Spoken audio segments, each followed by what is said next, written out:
ठीक है, चलो आज पढ़ेंगे बायोमोलिकुल्स।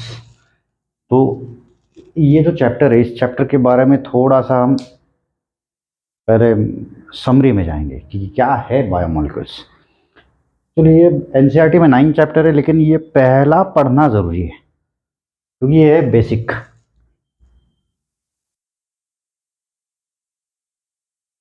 सबसे पहला पॉइंट है कि ये बेसिक चैप्टर है। अब बेसिक चैप्टर है तो बेसिक क्यों है? क्योंकि बायो का शुरुआत केमिस्ट्री से ही होता है। अब अगर केमिस्ट्री हम पढ़ेंगे, मतलब पूरा केमिस्ट्री बेस ही पढ़ना है हमें इस चैप्टर को, तो ये क्यों पढ़ेंगे हम?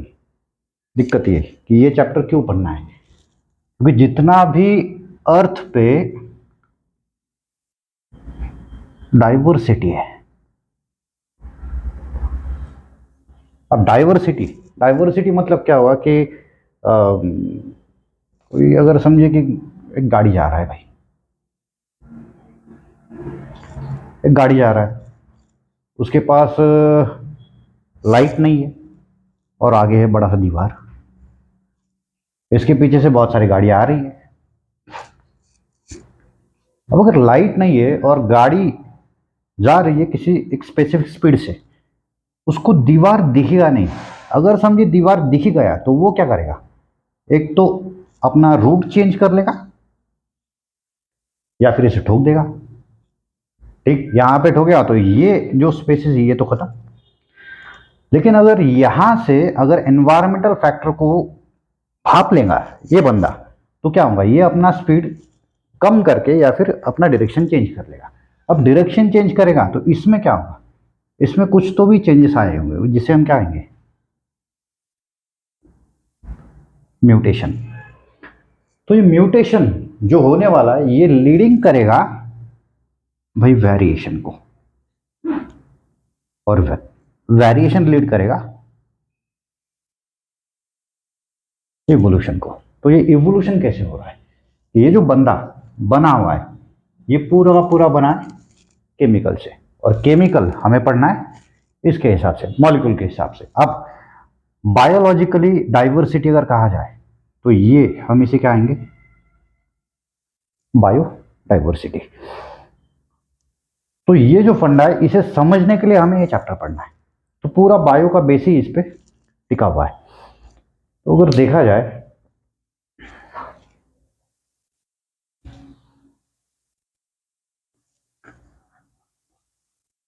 तो यहां पे हमें एक कंडीशन देखने की डाइवर्सिटी। ठीक है, तो डाइवर्सिटी पढ़ने के लिए हमें पहले मॉलिक्यूल्स का स्टडी करना पड़ेगा। तो इस चैप्टर में हमें पढ़ना कैसे? क्योंकि बहुत सारे बंदे क्या करते कि बायोमोलिक्यूल्स पढ़ते या फिर बहुत सारे टीचर्स ये बायोमोलिक्यूल्स को लास्ट वाला चैप्टर पढ़वा देते, लेकिन ऐसा नहीं करना है। ये पहला ही पढ़ना है, मैंडेटरी है। तो पढ़ने के लिए आपको क्राइटेरिया है, कुछ तो क्राइटेरिया है पढ़ने का क्राइटेरिया इसको। तो पहला अगर देखा जाए तो पहले आपको पढ़ना है एक्सपेरिमेंट्स।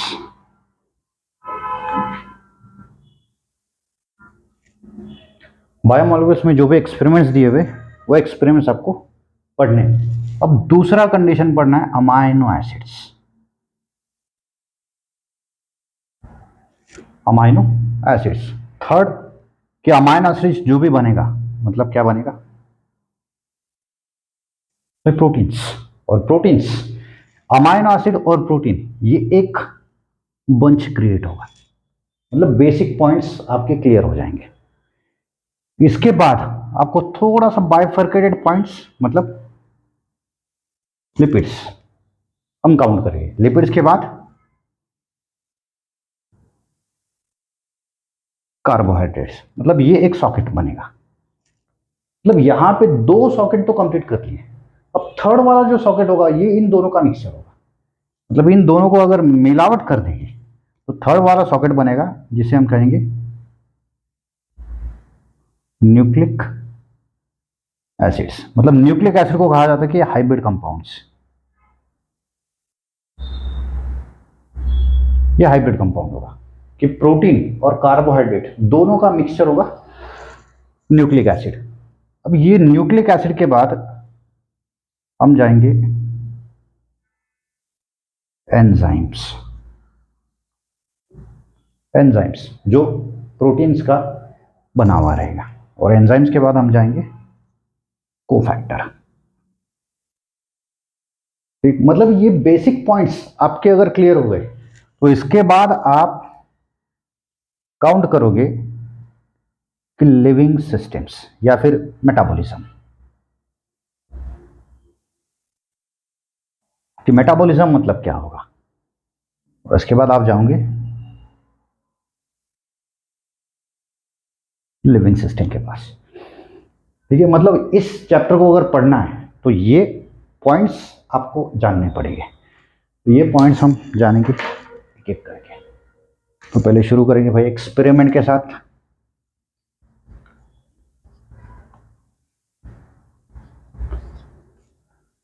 ये कौन से बंदे थे कि जिन्होंने ये एक्सपेरिमेंट शुरू किए, कि जिनकी वजह से ये चैप्टर इंक्लूड किया गया। हालांकि ये चैप्टर केमिस्ट्री में आप पढ़ोगे, ठीक है, केमिस्ट्री में भी पढ़ना है एज इट इज, यही पॉइंट पढ़ने हैं आपको, लेकिन केमिकल पॉइंट ऑफ व्यू से और बायोलॉजिकल पॉइंट ऑफ व्यू से आपको ये पॉइंट्स पढ़ने हैं। तो अगर एनसीईआरटी के हिसाब से पढ़ेंगे आप, तो पहला एनसीईआरटी में आपको दिया है अमाइनो एसिड, दूसरा दिया है लिपिड्स, तीसरा दिया है कार्बोहाइड्रेट, फोर्थ दिया है न्यूक्लिक एसिड, फिफ्थ दिया है प्रोटीन्स, सिक्स दिया है एंजाइम, सेवन दिया है कोफैक्टर, और ये अंदर ही अंदर कहीं तो उजड़ दिए है। तो जब आप पढ़ोगे तो आपको लिंक नहीं लगेगा कि भाई अमाइनो एसिड पढ़ोगे उसके बाद लिपिड पढ़ोगे, तो अमाइनो एसिड और लिपिड का कोई रिलेशन ज्यादा नहीं मानेगा। तो प्रॉब्लम ये होगा कि जब चैप्टर आप पढ़ोगे तो आपको समझ में नहीं आएगा ये चैप्टर। तो आपको पढ़ना है इस वे से। एक तो शुरू करेंगे एक्सपेरिमेंट से। तो पहला जो एक्सपेरिमेंट था वो एक्सपेरिमेंट, मतलब जिन्होंने भी किया है ये एक्सपेरिमेंट, जिन्होंने भी किया है ये एक्सपेरिमेंट इसी के लिए, इसी की वजह से किया है कि भाई लिविंग बॉडी किसकी वजह से बना हुआ है, या फिर सेल जो होगा, क्या बोलेंगे सेल, कि सेल के कॉन्स्टिट्यूएंट क्या होंगे। सेल हम मतलब डेफिनेशन बना सकते कि ये यूनिट है भाई लिविंग सिस्टम का। अब यूनिट है, ये प्रेडिक्ट कर रहा है स्ट्रक्चरल एंड फंक्शनल प्रॉपर्टी। अब ये यूनिट है लिविंग सिस्टम का, मतलब हम अगर देखा जाए तो यूनिट, ये फिजिक्स में बोलते हैं ना कि किलोमीटर, मीटर, है ना, लेंथ गिनने का ये यूनिट होगा। एक तो किलोमीटर होगा, मीटर होगा, सेंटीमीटर होगा, मिलीमीटर होगा, जो भी है ये यूनिट है इसका। तो लाइफ को हम कैसे काउंट करेंगे? लाइफ को काउंट करने का यूनिट क्या होगा? सेल। मतलब सेल जहां से बन रहा है वहां से लिविंग सिस्टम शुरू हो रहा है, ये हम काउंट करेंगे। तो यहाँ पे एक्सपेरिमेंट्स बनाने का यही एक रीजन था कि एक्सपेरिमेंट क्रिएट किए, क्यों? क्योंकि कौन से मॉलिक्यूल से ये प्रॉपर्टी बना हुआ है कि इसको लिविंग हम कह रहे हैं। तो पहला अगर एक्सपेरिमेंट देखा जाए तो समझिए कि हम कोई भी पार्ट लेंगे, बॉडी पार्ट्स, बॉडी पार्ट्स, या फिर हम बोलेंगे लिविंग पार्ट्स, लिविंग पार्ट्स, या फिर इसमें हम बोलेंगे लीव्स। एक एग्जांपल के तौर पर ले लेंगे लीव्स। पहले लीव्स लेंगे, लीव्स लिया तो इसे पहले, उसके बाद क्या करेंगे हम? क्रश करेंगे, मॉर्टल एंड पेस्टल में डाल के इसे हम क्या करेंगे? क्रश करेंगे। अब क्रश करेंगे तो एक टुकड़े मिलेंगे इसके। अब इन टुकड़ों को और तोड़ना है, तो तोड़ने के लिए हम क्या करेंगे? इसमें ऐड करेंगे ट्राई क्लोरो एसिटिक एसिड। अब ट्राई क्लोरो एसिटिक एसिड, किसी भी आप केमिकल शॉप में जाओगे और बोलोगे ट्राई क्लोरो एसिटिक एसिड मुझे चाहिए, तो आपको नहीं देगा बंदा। अब क्यों नहीं देगा? क्योंकि इसके पीछे एक भयानक सा रहस्य छुपा हुआ है। ये समझिए, अगर इस बंदे को अगर मर्डर करना है तो मैं किसी का मर्डर कर दूंगा और उसको ट्राई क्लोरो एसिटिक एसिड में डाल दूंगा। अब डाल दिया तो ये क्या करेगा? इसके पूरे कॉन्स्टिट्यूएंट सेपरेट कर देगा, मतलब पता ही नहीं चलेगा कि किसका मर्डर हुआ है। तो ये जो ट्राइक्लोरो एसिटिक एसिड है, ये अगर इसमें डालने के बाद यहां पे हमें क्या मिलेगा, एक तरह का स्लरी मिलेगा, जेली लाइक स्लरी मिलेगा, थोड़ा सा पानी भी होगा इसमें, जेली लाइक स्लरी मिलेगा। अब इस स्लरी को हमें क्या करना है, फिल्टर करना है। अब फिल्टर करने के लिए हम क्या यूज करेंगे, ये कंपार्टमेंट। अब इसमें हम फिल्टर पेपर लगा देंगे, फिल्टर पेपर लगा देंगे, ये पूरा का पूरा स्लरी इसमें डाल देंगे। अब धीरे धीरे क्या होगा कि यहां से पानी का कॉन्स्टिट्यूएंट सेपरेट होगा, वाटर कॉन्स्टिट्यूएंट, और यहां पे जो फिल्टर नहीं होगा वो कॉन्स्टिट्यूएंट ऊपर रहेगा। तो यहां पे हमें क्या मिल रहा है भाई, दो तरह का कॉन्स्टिट्यूएंट मिल रहा है। एक जो हम बोल सकते कि ये एसिड इनसॉल्युबल फ्रैक्शन होगा, और दूसरा जो फिल्ट्रेट हुआ है उसे क्या आएंगे, एसिड सॉल्युबल फ्रैक्शन। तो दो तरह के फ्रैक्शन, एक तो एसिड इनसॉल्युबल फ्रैक्शन, दूसरा एसिड सॉल्युबल फ्रैक्शन। तो एसिड सॉल्युबल फ्रैक्शन को हम फिल्ट्रेट कहेंगे, और जो एसिड इनसॉल्युबल फ्रैक्शन होगा उसे कहेंगे रेटेनेंट। ये होगा रेटेनेंट्स। तो फिल्ट्रेट और रेटेनेंट्स दो तरह के हमें यहाँ पे कॉन्स्टिट्यूएंट मिल रहे। तो इन दोनों में डिफरेंस क्या होगा कि भाई एक तो सेपरेट हो रहा है और दूसरा सेपरेट नहीं हो रहा है। इसका मतलब कि फिल्टर पेपर इसको जाने नहीं दे रहा है। अब अगर फिल्टर पेपर यहां पे होगा, अब यहां से अगर कोई चीज नीचे जा रहा है, इसका मतलब जो चीज नीचे जा रहा है इसका डायमीटर इस एरिया से छोटा है, और जो चीज ऊपर अटक रहा है इसका मतलब कि उसका डायमीटर इन रेशो से बढ़ा हुआ है। तो अगर बड़ा है तो ये अटक गया, और जो छोटा है वो निकल गया। इसका मतलब कि ये जो ऊपर वाले मॉलिक्यूल्स है इसे हम बोल सकते हैं मैक्रोमॉलिक्यूल्स।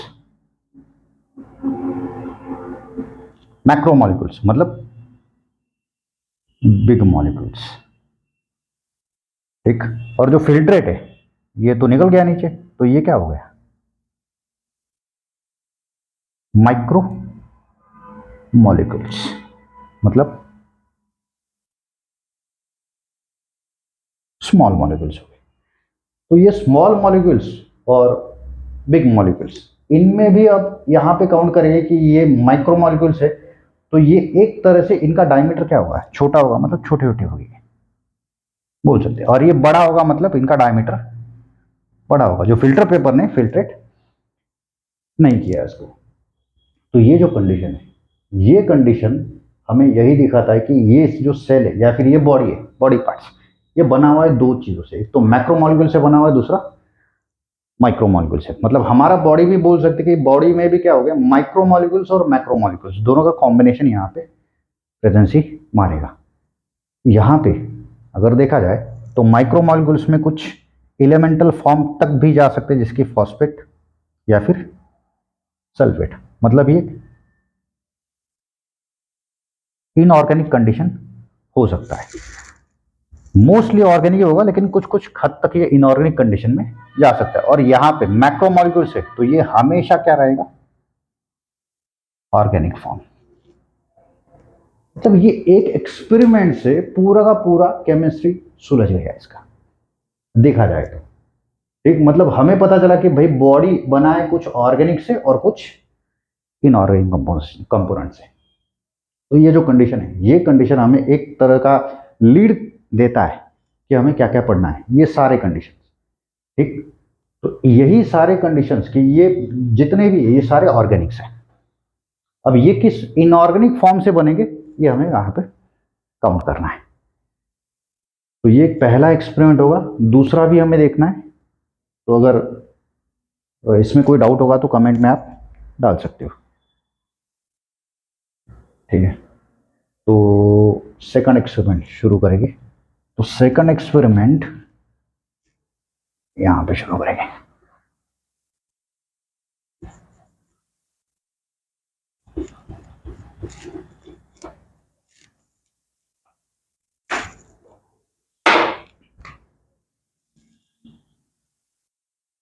अगर समझिए कोई लीफ लिया,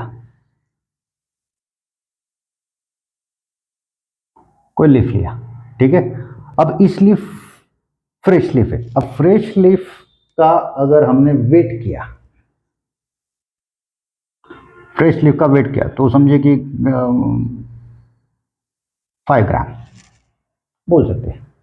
छोटा सा लीफ लिया, उसका वेट किया, कितना आएगा, 5 ग्राम। अब इसको हमने क्या किया, सुखा दिया, ड्राई कर दिया। अब ड्राई करने के बाद इसी लीफ का वेट अगर करेंगे तो आएगा समझिए 3 ग्राम। अब 3 ग्राम आया, इसका मतलब क्या है, कुछ तो बाहर निकल गया, ठीक है। ड्राई किया है, इसका मतलब इस लीफ से कुछ तो बाहर निकल गया, दिख नहीं रहा है लेकिन कुछ तो बाहर निकला है, ठीक। अब इस लीफ को हमने जला दिया, आग लगा दिया, फायर, जला दिया। अब जलाने के बाद यहां पे क्या मिलेगा, ऐश। यहां पे क्या मिलेगा, ऐश। अब ऐश का अगर वेट किया तो ये समझिए 0.3 ग्राम। अब 0.3 ग्राम मतलब 3 ग्राम से सीधा आ गया 0.3 ग्राम। अब ये जो कंडीशन की 5 ग्राम, 3 ग्राम, 0.3 ग्राम, ये कम क्यों हो रहा है। अगर इसका 5 ग्राम है तो कुछ भी हो, वेट चेंज नहीं होना चाहिए था, वेट चेंज हो रहा है, इसका मतलब कुछ तो कंडीशन यहां से बाहर निकल रहा है, ठीक है। अब यहां से जो भी कंडीशन बाहर निकल रहा है वो एक तो यहां से एनवायरमेंट में जा रहा है, ठीक। यहां से ये क्या कर रहा है, एनवायरमेंट, और दूसरा जो है वो सॉइल में मिक्स हो रहा है। तो दो कंडीशन यहां पे हम मान सकते हैं, एक कंडीशन की जो एटमॉस्फेयर में रिलीज हो रहा है और दूसरा क्या हो रहा है, सॉइल में मिक्स हो रहा है, मतलब यहां पे एटमॉस्फेयर में रिलीज हो रहा है। तो यहां पे ये जो कंडीशन है, ये कंडीशन क्यों ऐसा क्यों मान रहा है, तो ये जब हम इसे ड्राई करेंगे तो कुछ तो कॉन्स्टिट्यूएंट, मतलब स्पेशली क्या होगा कि हाइड्रोजन, ऑक्सीजन, H2 बाहर निकल रहा है, तो H2 जैसे बाहर निकलेगा इसका वेट क्या होगा, कम होगा। जब जला देंगे तो जलाने के बाद जो भी गैसेस पार्टिकल है, गैसेस पार्टिकल क्या होगा, बाहर निकलेगा। अब जो भी बचा हुआ है जो सॉइल में मिलेगा, मतलब लिथोट्रॉपिक एलिमेंट्स, हम इन्हें बोल सकते हैं, जो सॉइल में मिलने वाले एलिमेंट्स, जैसे कि सल्फर होगा, फॉस्फेट होगा, मैग्नीशियम होगा, मैंगनीज होगा, जिंक होगा, ऐसे बहुत सारे एलिमेंट्स यहाँ पे मिल सकते हैं। तो ये इसमें, तो ये बनेगा इस एलिमेंट से या फिर बनेगा इस एलिमेंट से, मतलब यहाँ पे कार्बन, नाइट्रोजन, ये भी काउंट कर सकते हैं। तो ये अगर देखा जाए तो हमारा बॉडी या फिर किसी लिविंग चीज ये क्या बन रहा है भाई, इस एलिमेंट से बन रहा है या फिर इस एलिमेंट से बन रहा है, मतलब दो चीजों से बन रहा है। एक चीज जो एटमॉस्फेयर में प्रेजेंट है और दूसरा चीज जो सॉइल में प्रेजेंट है। मतलब हमारा बॉडी एक तो एटमॉस्फेरिक एलिमेंट से बन रहा है या फिर सॉइल के एलिमेंट से बन रहा है। मतलब जो भी सब्जियां हम खाएंगे वो यहाँ से आएगा, ठीक, और जो भी हम ऑक्सीजन वगैरह हम लेंगे वो एटमॉस्फेयर से हम काउंट कर रहे हैं। तो ये जो कंडीशन है, ये कंडीशन भी इस एक्सपेरिमेंट या फिर इस चैप्टर का एक लीडिंग रोल निभाने वाला है। कि यहाँ पे ये हो गए इनऑर्गेनिक कॉन्स्टिट्यूएंट्स और ये भी क्या होंगे, इनऑर्गेनिक कॉन्स्टिट्यूएंट्स। तो ये केमिस्ट्री के, मतलब केमिस्ट्री में नहीं दिया हुआ है लेकिन ठीक है, ये बायो में दिया हुआ है, तो बायो से रिलेट ही हम यहाँ पे करेंगे। और यहाँ इसके हिसाब से अगर काउंट किया जाए तो हमारा बॉडी बनेगा भाई किसी मैक्रोमोलिक्यूल से या फिर माइक्रोमोलिक्यूल से या फिर कोई इनऑर्गेनिक कॉन्स्टिट्यूएंट जो मिलेगा एटमॉस्फेयर में या फिर इनऑर्गेनिक कॉन्स्टिट्यूएंट जो मिलेगा सॉइल में, लिथोट्रॉपिक एलिमेंट में, ये हम मार सकते हैं, ले सकते हैं। तो ये दोनों एक्सपेरिमेंट की वजह से इस चैप्टर का जन्म हुआ है, ये जान लो। तो ये दो एक्सपेरिमेंट्स है, ये दोनों एक्सपेरिमेंट बड़े बड़े तगड़े वाले एक्सपेरिमेंट्स हो सकते हैं इस चैप्टर के। तो अगर दूसरे में भी कोई डाउट होगा तो आप पूछ सकते हो, क्योंकि अगर यहाँ पे ह्यूमन बॉडी भी लिया तो भी सेम कंडीशन मारने वाला है कि ह्यूमन बॉडी का वेट अगर 50 kg होगा, सूखने के बाद 30 kg में आ जाएगा या फिर 20 kg में आ जाएंगे, उसको जलाने के बाद वो कुछ 1/2 या फिर 2 kg में आ जाएंगे। तो मतलब क्या हो रहा है, वेट कम हो रहा है। तो वेट कम हो रहा है इसका मतलब क्या हो रहा है, कुछ ना कुछ तो बाहर जा रहा है, और जो बच रहा है वो सारा ऐश, या फिर ऐश में ये जो एलिमेंट है जो सॉइल में मिलने वाले, ये एलिमेंट हमें मिलने वाले, या फिर इन्हीं की वजह से हम बोल सकते हैं कि भाई कोई बॉडी है, लिविंग बॉडी, वो डेड हो रहा है, अब डेड होके ड्राई हो रहा है, अब ड्राई होके इसका डिकम्पोजिशन हो रहा है। हमें ये सारे कंडीशंस इससे हम रिलेट कर सकते कि लिविंग बॉडी होगा, डेड होने के बाद ड्राई होगा, ड्राई होने के बाद डिकम्पोज होगा, और डिकम्पोज होने के बाद ये पूरा का पूरा क्या होगा, इनऑर्गेनिक कॉन्स्टिट्यूएंट में रिलीज होगा। अब इनऑर्गेनिक कॉन्स्टिट्यूएंट्स एक तो ये एयर में शिफ्ट होगा या फिर सॉइल में शिफ्ट होगा। तो ये दो एक्सपेरिमेंट है, दोनों एक्सपेरिमेंट बायोमोलिक्यूल से बहुत ज़्यादा रिलेट करेंगे। तो इसके बाद हम पढ़ेंगे अमाइनो एसिड। अगर इसमें कोई डाउट होगा तो आप पूछ सकते हो। ठीक है, थैंक यू।